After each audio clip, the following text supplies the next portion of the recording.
Hello everyone, myself Yogendra Arya. I am from section 15. My roll number is 20AG30041.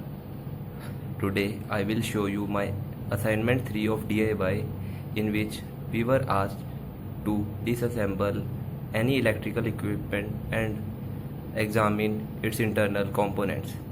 For this I have chosen a CPU of my computer.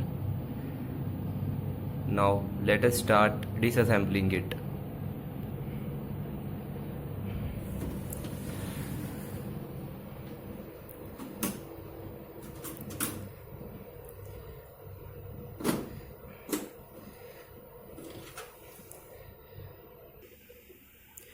This is the internal structure of our CPU. As you can see, there are various components in it which are connected through various cables. First of all, this is our motherboard, which is the main circuit board of our CPU that helps in sharing your data to various components. Now, below the fan, this is our processor. As you can see, this fan is located above it, which is used to cool down the heat produced by the processor.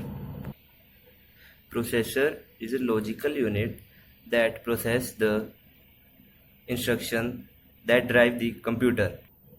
Now after this, let us examine the power supply. Its main purpose is to supply power to the various components of the CPU.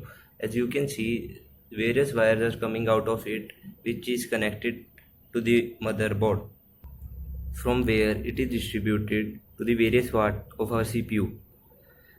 This is known as SMPS, which its full form is switch mode power supply. Its input should be AC or DC, but its output will be DC.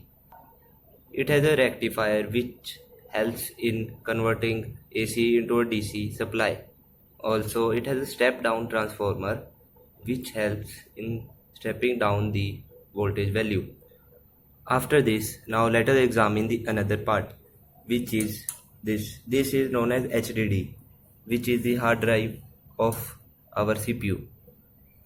It is the secondary storage device which is used to store the data permanently rather than temporarily.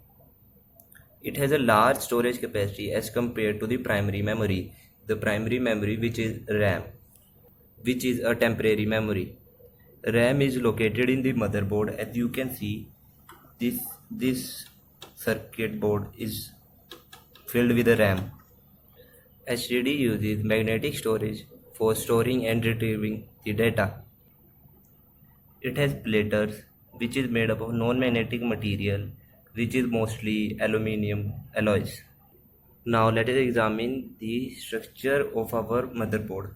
This motherboard is made up mainly of fiberglass, on which small circuits are made of using the copper that helps in the transmission of data. Here, as you can see, it is a small battery which is used in the bias setting of the CPU. That is the real time synchronization of our CPU. Here we can also see the inner parts of various ports, which are some are USB ports and some are Ether ports.